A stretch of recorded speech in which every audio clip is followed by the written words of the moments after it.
Muling pinatawan ng contempt order ng House Quad Committee si Police Colonel Hector Grijaldo na dati nang nag-akusa sa ilang Quadcom leaders ng umano'y coercion. Mula sa House Detention Facility, ililipat na siya sa piita ng QC-PD Station 6. Si Mela Alasmoras ng PTV sa Balitang Pambansa. Matapang ka lang doon sa Senado kasi may kakampi ka. Dito ka magpakita ng tapang mo. Hindi yung nandoon ka lang. Tawagin mo yung kakampi mo. Ito ang naging hamon ni House Quad Committee Lead Chair Robert Ace Barbers kay dating Mandaluyong City Police Chief Colonel Hector Grijaldo. Sa isang pagdinig ng Senado, unang inakusahan Grijaldo sina Quadcom co-chairs Dan Fernandez at Bienvenido Abante Jr. ng coercion o pamimilit na patotohanan ang umano'y reward system sa ilalim ng Duterte drug war. Pero itinanggi na ng House leaders ang paratang. Sa ika-14 na pagdinig ng Quadcom, ginisa ng mga kongresista si Grijaldo sa kanyang akusasyon. Pero walang napala ang House Committee sa kanilang pagtatanong. And I would like to invoke my right for self-incrimination, Your Honor. Ipinalabas pa sa pagdinig ang isang CCTV footage sa naging pagtatagpo ni na Fernandez, Abante at Grijaldo. Makikitang nakangiti pang umalis si Grijaldo.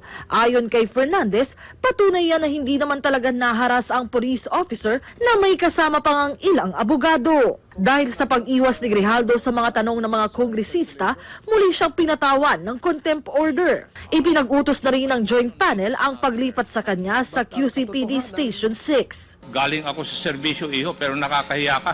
Kasi we're talking about serious issues here, Colonel Grijaldo. Isipin mo mga EJK victims ang nandito. Libo-libong taong namatay nung panahon ng nakaraang administrasyon.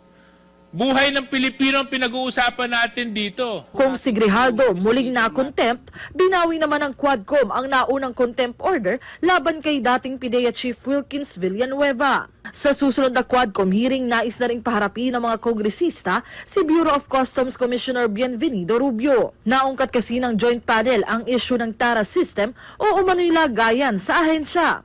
Dismayado ang mga kongresista sa pagtanggi ng isang kinatawan ng BOC ukol dito. Lalo pat lumalabas na nasa 27 billion pesos ang nawawala sa gobyerno dahil dito. You're lying to us. You know, you have been there for quite a time.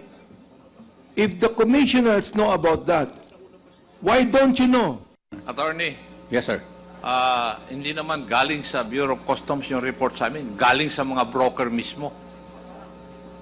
Yung nakikipag-deal sa customs na may TARA system.